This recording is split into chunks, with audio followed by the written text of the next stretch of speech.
Salut à tous, c'est Guillaume Cassard. Au programme aujourd'hui, rien de moins que les débuts cinématographiques de David Fincher. C'est parti pour Alien 3.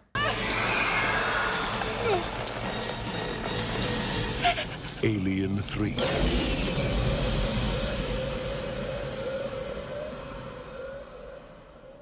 Au moment de la sortie d'Aliens, Cameron annonça à plusieurs reprises que, si troisième opus il y avait, il ne reviendrait pas aux commandes, préférant développer des projets personnels. Ce dernier avait pourtant bien quelques idées quant à la suite de l'histoire développée dans Aliens, mais il sentait qu'il devait passer à autre chose. La Fox quant à elle n'avait aucunement l'intention de laisser tomber la saga, devenue une véritable poule aux œufs d'or, et lança donc avec enthousiasme le développement d'un troisième film. Néanmoins, chez Brandywine Productions, David Giler et Walter Hill n'étaient pas en pleine euphorie à cette idée. Ils en avaient assez de la saga, et le fait qu'ils n'aient jamais été très fans de SF n'a pas dû aider. Ils étaient cependant prêts à remettre le couvert, mais pour eux, il était temps de conclure cette histoire. Il est donc décidé d'un commun accord entre Brandywine et la Fox que ce troisième opus sera le dernier et qu'il sera scindé en deux parties.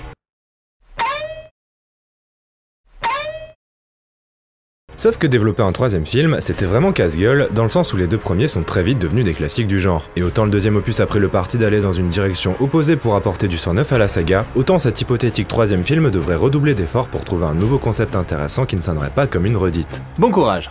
En 1987, l'auteur de science-fiction William Gibson, père du mouvement cyberpunk, est embauché comme scénariste par Walter Hill et David Giler, ce dernier ayant beaucoup apprécié son roman Neuromancien. Giler et Hill fournissent leurs idées à Gibson, qui se met donc à l'écriture et leur fournit une première version en décembre 1987. Tout se passe sur une station spatiale qui sera bien évidemment très vite envahie par les aliens. Concernant Ripley, étant donné que Weaver n'était pas sûr de vouloir empiler, son personnage se trouve dans le coma et n'est censé apparaître que dans la deuxième partie. Le scénario est donc basé sur une métaphore de la guerre froide et on y retrouverait la Weyland-Yutani en plein conflit avec un groupe séparatiste à l'idéologie proche du communisme appelé l'UPP, l'Union du Peuple Progressiste. Dans cette histoire, les aliens seraient en quelque sorte une représentation de la menace nucléaire, les deux parties disposant désormais de spécimens aliens pouvant leur servir d'armes. Mais pas des aliens classiques, on veut de la nouveauté maintenant. Le script tournait en effet autour d'un virus qui, une fois propagé, transformait les contaminés en aliens. Bon, l'intention est noble, mais vous allez un peu trop loin dans la nouveauté là, je sens un léger emballement. X ira donc au combat avec une escouade de jeunes militaires bien loin des Marines expérimentés du film précédent, et la fin du film laissa entendre que la prochaine étape sera d'attaquer le problème à la source. Sauf qu'il n'y aura pas de prochaine étape. En effet, Giler et Hill ne sont pas pleinement satisfaits. Ils demandent alors à Gibson de retravailler le script avec le réalisateur Renny Harlin, 28 ans, tout juste sorti du quatrième opus de la saga Freddy et qui vient d'être engagé pour mettre en scène le film. Mais Gibson, las de ses parlementations interminables face à des producteurs indécis, quitte le projet. Et d'un. Harlin, désormais seul maître à bord, cherche à proposer quelque chose de neuf. Il passe donc plusieurs mois à développer une histoire située sur la planète d'origine des aliens avec Ripley comme personnage principal, mais le studio dit non et les scénaristes engagés par Harlin ne parviennent pas à écrire un script à partir de ses idées. Qu'à cela ne tienne, il a une autre idée pour se démarquer des opus précédents, situer l'action sur Terre avec les aliens envahissant cette bonne vieille Amérique. Elle en a vu d'autres, vous savez. Sauf qu'une nouvelle fois, cette idée essuie un refus de la part des studios. Harlin, dépité, reste tout de même attaché au projet, conscient de la chance qu'il a de suivre la trace de réalisateurs tels que Ridley Scott et James Cameron. Eric Red, scénariste de Hitcher, est alors embauché pour développer une nouvelle histoire avec Harlin. Dans ce nouveau script, on suit un militaire amnésique au sein d'une station spatiale ressemblant à l'Amérique profonde et qui découvrira vite que des expériences assez cheloues ont lieu sur cette station. En effet, des scientifiques en manque d'inspiration ont fait joujou avec de l'ADN xénomorphe et l'ont mélangé avec celui de toutes sortes d'animaux, cochons, poulets, chiens, rats, etc. Alors, ce que j'ai à vous proposer dans le programme de recherche des armements biologiques, c'est des cochons aliens. À la fin du film, la station spatiale elle-même se transformait en un gigantesque alien. Le scénario écrit en 5 semaines ne convainc donc pas grand monde, pas même Red lui-même, qui quitta le projet. Et deux. David Twohy débarque alors en octobre 1989 pour écrire un nouveau scénario. Celui-ci prend place dans une prison spatiale dans laquelle les détenus sont utilisés par la Weyland-Yutani pour donner naissance à des xénomorphes. Le scénario est plutôt apprécié par les producteurs, mais absolument pas par Harlin. Pour lui, le public ne pourra jamais s'attacher et s'identifier à des détenus, qui sont des personnages par essence mauvais. Il abandonne donc le navire, découragé après une année de travail peu concluante, et part travailler sur la suite de Die Hard. Et trois. C'est alors que Walter Hill découvre Le Navigateur, film néo-zélandais d'un certain Vincent Ward, dans lequel deux frères d'un village anglais ravagé par la peste noire en 1348 creusent un tunnel qui les mène tout droit en Nouvelle-Zélande en 1988. Giler et Hill le contactent et, malgré ses réticences, lui envoient le script de David Twohy sur la prison spatiale. Pas convaincu par le scénario, Ward refuse l'offre, mais les producteurs insistent et lui proposent d'écrire son propre script. Il accepte et la Fox engage le scénariste John Fasano pour l'assister. Le truc, c'est que Twohy, lui, il planche toujours sur sa version et il espère même que la Fox lui proposera de la mettre en scène. Sauf que non. Quand Fasano l'appelle pour lui expliquer la situation, il est donc un peu vénère et il quitte le projet. Il fera néanmoins aboutir son idée d'un prisonnier faisant face à des créatures extraterrestres quelques années plus tard dans Pitch Black avec Vin Diesel. Et de 4. Du côté de Vincent Ward, alors promu au poste de réalisateur, commence alors le développement du concept le plus surréaliste de la saga. Son histoire prend donc place sur un planétoïde en bois abritant une communauté monastique qui se refuse à toute technologie et tout contact avec le monde extérieur. À la demande de Joe Ross, le président du département cinéma de la Fox, qui estime que la saga n'a pas lieu d'être sans Ripley, le personnage fait enfin son retour et Weaver hérite du statut de coproductrice. Le scénario se situe à la suite des événements d'Aliens. Ripley, X et Newt sont toujours sur le Sulaco, mais suite à un problème sur le vaisseau impliquant les xénomorphes, leurs capsules sont éjectées dans l'espace et atterrissent donc sur Archeon, la planète des moines. Ripley croit être la seule survivante, mais c'est faux, elle a bien évidemment ramené un alien avec elle sur le planétoïde. L'histoire prend forme petit à petit, mais Ward veut tout de même prendre le temps de développer son script comme il l'entend. Sauf que du côté de la Fox, on n'a qu'une envie, c'est d'entrer en production le plus vite possible, parce que ça fait quand même 2 ans que le projet traîne dans les cartons. Pour situer, Ward a été contacté en avril 89, et la Fox veut commencer la production en octobre, pour une sortie en avril 90. C'est pas beaucoup, mais la Fox s'en fout, et la machinerie se met en branle. Ward part donc pour l'Angleterre au studio Pinewood pour superviser la construction des décors alors que le script subit diverses réécritures. Mais au bout de quelques semaines, le studio commence à devenir très frileux concernant ses idées et les producteurs se mettent à douter de la viabilité commerciale de son projet. Son script paraît difficile à mettre en image et son côté médiéval ne colle pas franchement à l'univers dépeint dans les 2 films précédents. Ils organisent alors une réunion avec Ward et lui annoncent qu'ils ne veulent plus de cette planète en bois ni de ses personnages de moines. Il faut que Ward réécrive son script pour le rendre plus accessible au grand public et aux fans de la saga. Ward refuse toutes ses concessions et quitte donc le projet ainsi que ses co-scénaristes John Fasano et Greg Prus. Et de 5, 6, 7.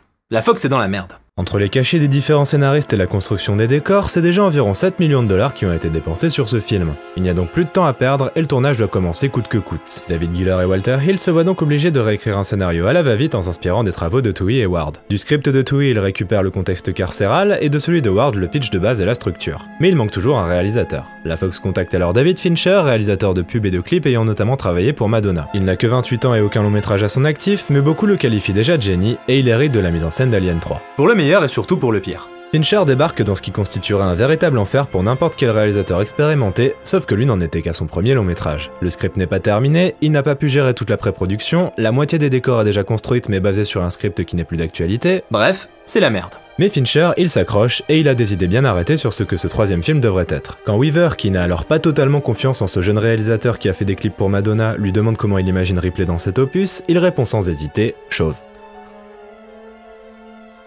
Weaver apprécie la répartie et accepte l'idée, Ripley sera chauve. Du côté de Giller et Hill, ils finissent tant bien que mal par livrer un scénario qui convient à Weaver et à la Fox, mais moins à Fincher qui émet quelques réserves. Le tournage est donc décalé à janvier au lieu d'octobre et les 2 producteurs scénaristes procèdent à des réécritures tout en tenant compte des décors construits et du budget déjà alloué au film. Cas de figure assez rare. En général, on écrit un script et ensuite on établit le budget. Mais sur ce projet, tout s'est fait à l'envers. Le problème étant que Giller et Hill ajoutaient parfois des éléments qui venaient gonfler le budget du film. Bref, ça sent pas bon du tout et l'ambiance devient tendue entre Fincher, Giller, Hill et la Fox, chacun défendant son point de vue et ses intérêts. Tom Zeinman, producteur délégué engagé par Giller et Hill et doté d'une grande lucidité, avait senti le vent tourner et mis en garde la Fox à plusieurs reprises. Le budget et les délais de tournage sont insuffisants et le projet court tout droit à la catastrophe. Mais la Fox, qui ne voulait absolument pas gonfler le budget et modifier le planning, décida de le virer. Oh bah oui, bonne idée!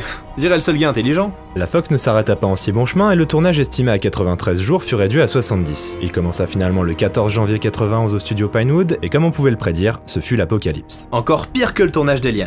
Pour commencer, le scénario n'était toujours pas achevé et par conséquent le budget final non plus. Il fallut donc attendre plusieurs semaines pour être fixé à ce niveau-là. Cependant, il ne faisait aucun doute que Fincher était un réalisateur extrêmement talentueux. Beaucoup de membres de l'équipe étaient impressionnés par son approche visuelle très précise et il maîtrisait la lumière comme personne. Étonnamment, le début du tournage, principalement dédié aux séquences de dialogue, se passa sans encombre. C'est en février, lors du tournage des scènes d'action, que tout se compliqua. Le perfectionnisme de Fincher commença à lui jouer des tours et lorsque des journées entières furent dédiées à refaire les mêmes prises encore et encore pour des plans de parfois seulement 4 secondes, le studio commença à paniquer. Considéré par David Giller comme, je cite, un putain de vendeur de chaussures, en rapport avec son CV riche en publicité et notamment pour la marque Nike, les relations entre Fincher et les producteurs devinrent de plus en plus tendues. Les millions dépensés s'accumulaient et Fincher se montrait parfois très méprisant envers les producteurs. Il n'avait rien d'une marionnette au service du studio, pour lui c'était au studio d'être au service de sa vision. Dans un monde parfait sans doute. John Lando, le vice-président exécutif en charge des longs métrages de la Fox, fut donc envoyé par le studio pour surveiller Fincher, ce jeune réalisateur inexpérimenté qui semblait faire n'importe quoi avec leur argent. Évidemment, Fincher ne vit pas d'un bon œil cette intrusion et la situation s'envenima rapidement quand Lando commença à marcher sur ses plates-bandes, cherchant par exemple à imposer le moment où la journée de tournage prendrait fin, et ce alors que Fincher était encore en train d'essayer d'obtenir son plan. Le ton monta entre les deux hommes jusqu'à ce que Lando finisse par stopper purement et simplement le tournage. L'équipe allait stocker les décors et rentrer aux États-Unis où il serait alors décidé de la suite des événements. Autrement dit, comment qu'on va finir ce putain de film sans dépenser encore des dizaines de millions de dollars? Fincher commença donc à monter les rushs avec Terry Rawlings qui était le monteur de Ridley Scott sur le premier opus de la saga. Ce premier montage, loin d'être définitif, permet cependant à tout le monde de se faire une idée sur ce qu'il manque pour que ça fonctionne enfin. Rawlings et Fincher font donc une liste de requêtes longue de 7 pages qu'ils transmettent à la Fox, qui n'en valide pas la moitié. Fincher repart donc en tournage, à Los Angeles cette fois, pour tenter de rattraper le coup. La pression est telle qu'il finit par partir en burn-out, ne parvenant pratiquement plus à dormir, réfléchissant constamment à ce qu'il aurait dû faire différemment. Le film passe ensuite énormément de temps en post-production et sur le banc de montage, où le métrage est charcuté par le studio qui fait supprimer énormément d'intrigues secondaires et de plans qui avaient pourtant leur place légitime dans le film. Fincher et Rawlings se battront bec et ongles, mais sans jamais obtenir gain de cause. Dégoûté, frustré et malheureux, Fincher finit par quitter la production avant que le montage ne soit achevé.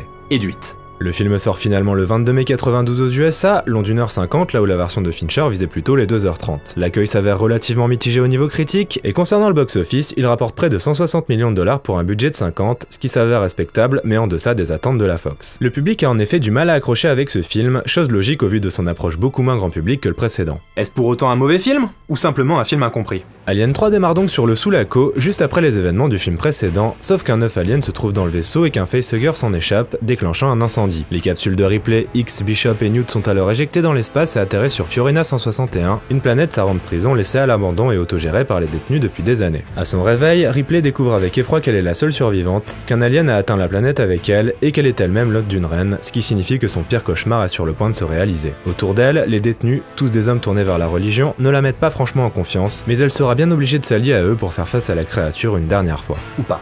En 2003, pour la sortie en DVD du film, un nouveau montage fut proposé, l'Assembly Cut, censé en théorie correspondre à la vision de Fincher. En théorie parce qu'il n'a jamais donné son aval dessus, souhaitant prendre le plus de distance possible avec le film. C'est donc de cette version qu'on parlera ici. Donc, Alien 3 n'est clairement pas un mauvais film, ça c'est dit. Fincher est un immense réalisateur. Seven, Zodiac, The Social Network, Gone Girl pour ne citer que, il fait partie des plus grands réalisateurs contemporains et on sent que dès ses débuts, il disposait déjà d'un grand talent de mise en scène. Ce film ne ressemble pas aux deux précédents. Il est très souvent qualifié de nihiliste dans le sens où il communique un sentiment de désespoir permanent de par les images et la musique. Elliot Goldenthal, le compositeur, avait d'ailleurs reçu comme instruction de Fincher que, dès les premières minutes, le public devait comprendre que c'était le début de la fin et que toute notion d'optimisme était perdue. Ouh. Cette atmosphère glauque est extrêmement bien rendue, mais c'est sans doute en partie à cause d'elle que le public a boudé le film lors de sa sortie, s'attendant sans doute à retrouver l'atmosphère épique et pétaradante d'Aliens. Ouais, bah non. Une des raisons pour lesquelles le film n'est pas parti dans cette direction est aussi due à Sigourney Weaver elle-même, qui avait désormais son mot à dire en tant que productrice. On se rappelle, elle n'est pas particulièrement fan d'armes, et donc quand elle a débarqué sur le projet, elle a tout simplement mis son veto sur l'utilisation des armes dans le film. Pour elle, le précédent était déjà allé aussi loin que possible sur ce terrain-là, et ça ne servait à rien d'en remettre une couche. Elle voulait aussi retrouver le mystère du premier film, avec un seul alien et des personnages sans véritable moyen de défense. Par bien des aspects, notamment ses formidables décors à l'ambiance gothique et son retour au suspense, Alien 3 ressemble finalement bien plus au premier opus que le précédent. Visuellement, c'est sublime, et le film regorge d'idées de mise en scène tout simplement jamais vues à l'époque, notamment lors d'une scène de poursuite dans un couloir de la prison où l'on adopte le point de vue de l'alien. L'opérateur Steadicam qui filmait cette séquence réalisa des mouvements rapides et fluides et fit montre de beaucoup d'inventivité, mettant par exemple la caméra à l'envers pour simuler l'alien marchant sur le plafond. L'univers dépeint est lui aussi franchement impressionnant, et les décors sont fantastiques et éclairés avec énormément de soin. En termes de pure mise en scène, le film est donc une réussite totale, et Fincher a réussi à imposer sa patte malgré la pression intense qu'il subissait quotidiennement. Du très bel ouvrage donc. Niveau scénario, c'est là que ça se gâte, mais ces problèmes sont intrinsèquement liés à la production chaotique du film et à son montage charcuté. Pour résumer, Alien 3 a énormément de trous dans la narration. Certains ont été comblés par la version longue heureusement, mais on sent tout de même qu'il manque des choses, principalement des explications concernant certains événements. Du coup, à défaut d'explications, on classe ça comme des incohérences. Par exemple, il n'y avait qu'un facehugger dans le Sulaco, alors comment se retrouve-t-on avec deux aliens? On a le droit de savoir, bordel! En fait, ce facehugger était particulier dans le sens où il portait l'embryon d'une reine. Son cycle de vie lui permettait donc de féconder un être qui servirait d'hôte pour la reine, puis d'en féconder un autre qui donnerait quant à lui naissance à un drone devant protéger la reine. De suite, ça a un peu plus de sens, mais cette explication n'est pas dans le film. Du coup, on se pose des questions. Bon, la plus grosse question, ça restera comment un œuf a pu se retrouver dans le Sulaco au tout début du film, mais pour le coup, je crois que c'est un mystère qu'on éclaircira jamais totalement. Bref, il y a des problèmes et on peut pas vraiment dire que le scénario soit parfait. Même constat concernant les dialogues et les personnages, ça souffle le chaud et le froid. Clemens, par exemple, joué par le génial Charles Dance, est un personnage ultra attachant à l'histoire tragique. Son flegme british associé à son insolente répartie en font pour moi un des meilleurs personnages de la saga. Sit down. I think it might be better if I left. I find you unpleasant to be around. Il y a aussi Dylan, joué par Charles S. Dutton, le leader malgré lui des détenus, un personnage ambivalent en quête de rédemption dont on ne sait si on doit l'aimer ou en avoir peur. Sans oublier le personnage de Golic, joué par Paul McGann, le grand oublié de la version cinéma d'Alien 3. C'est un grand désaxé, rejeté par les autres prisonniers, qui finit par éprouver une sorte de fascination morbide pour l'alien. McGann offre une superbe performance et c'est vraiment dommage que son histoire ait été à ce point charcutée dans la version ciné. Le côté psychologique de cette sous-intrigue est vraiment intéressant, en plus d'être totalement en accord avec la passion qu'éprouve Fincher pour les malades mentaux. En ce qui concerne Ripley, elle est extrêmement bien écrite et Weaver ne l'a jamais aussi bien interprétée. Le personnage est perdu, plus encore que dans le film précédent, et ne ressent plus rien si ce n'est une grande lassitude quant à sa situation. Désabusée, elle ne supporte plus ce combat sans fin et semble prête à tout pour en finir. Elle est l'incarnation de l'aspect nihiliste du film et c'est encore une fois une superbe performance de Weaver. Là où le bas blesse, c'est en ce qui concerne les personnages secondaires, pour la plupart inutiles, des détenus anonymes servant simplement à mourir entre les mains de l'alien. Et quand des personnages qu'on ne connaît pas meurent les uns à la suite des autres, faut avouer qu'on a du mal à se sentir pleinement impliqué. Mais bon, les personnages importants sont réussis et bien interprétés, c'est ça l'essentiel. Un des défauts du film par contre, ce sont ses effets spéciaux. Beaucoup de plans de l'alien ont été réalisés en stop motion sur un fond bleu, puis incrustés dans les scènes, et... comment dire? C'est moche. Très moche. Et je crois que même à l'époque c'était déjà moche. C'est vraiment dommage parce que la plupart des plans avec l'alien en taille réelle joué par un homme en costume ou la marionnette grandeur nature sont assez réussis, mais le stop motion mal incrusté, non. C'est juste une horreur. Dommage.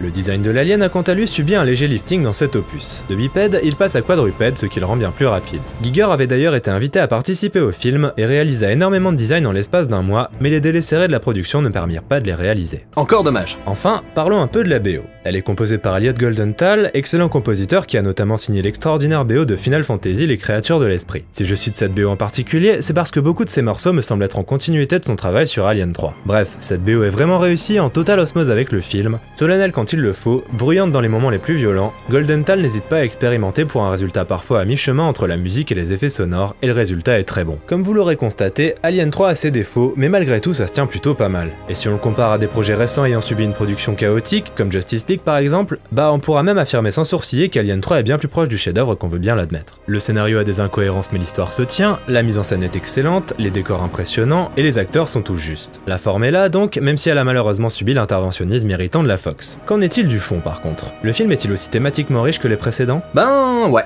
Plus encore que les précédents films, Alien 3 traite de la place de la femme dans une société machiste. Ripley est en effet la seule femme sur le pénitencier qui est strictement réservée aux détenus masculins. Dès son arrivée, elle est vue d'un très mauvais œil par ces derniers, dans le sens où elle représente une tentation pour eux qui ont tous fait vœu de chasteté. Andrews, le directeur de la prison, lui fait vite comprendre avec dédain qu'elle n'est pas à sa place dans cet environnement, un environnement où Ripley est d'ailleurs obligée de se masculiniser en se rasant le crâne. Perçue comme une menace parce qu'elle est une femme, mettant à mal l'autorité d'Andrews en prenant plusieurs initiatives sans le consulter, sans passer par son approbation masculine, Alien 3 raconte comment Ripley, une femme, deviendra un guide pour ces hommes, voire une figure messianique. Gagnant leur respect au fur et à mesure que l'intrigue avance, son évolution au sein du film est extrêmement forte et symbolique. Le symbolisme religieux est d'ailleurs omniprésent, avec ses détenus plongés dans la religion, cet alien assimilable au diable, Golic qui tente de s'associer avec le diable, et ce sacrifice final de Ripley qui plonge dans les flammes de l'enfer tel un martyr pour sauver l'humanité de la menace alien. Fincher a fait un travail fabuleux, et son film, comme les précédents, est extrêmement riche en symboles et en commentaires sociaux. Bref, Alien 3, c'est un film qui a énormément souffert et qui emporte les séquelles, mais qui, grâce à un réalisateur formidable, mérite clairement sa place au sein de la saga. C'est un opus vraiment intéressant, avec sa propre voix, son propre style, et qui se bonifie avec le temps. Alors donnez-lui une seconde chance. À la fin du film donc, Ripley se sacrifie en se jetant dans une fournaise, ce pour éviter que la Weyland-Yutani ne mette la main sur l'alien qui est en elle. Il devait donc s'agir de la conclusion définitive de la saga, Weaver ayant insisté pour que ce troisième opus constitue le baroud d'honneur de Ripley. Sauf que non. Lors d'une interview promotionnelle au moment de la sortie d'Alien 3, Sigourney Weaver affirma néanmoins que, malgré la mort de son personnage, si on venait la voir avec un formidable script dans lequel Ripley avait été clonée à partir de brins d'ADN retrouvés dans ses ongles, elle étudierait la question avec intérêt. Tu croyais pas si bien dire. Merci à tous d'avoir regardé cette vidéo, n'hésitez pas à liker, commenter, partager, etc. Et la semaine prochaine ce sera au tour d'Alien Résurrection.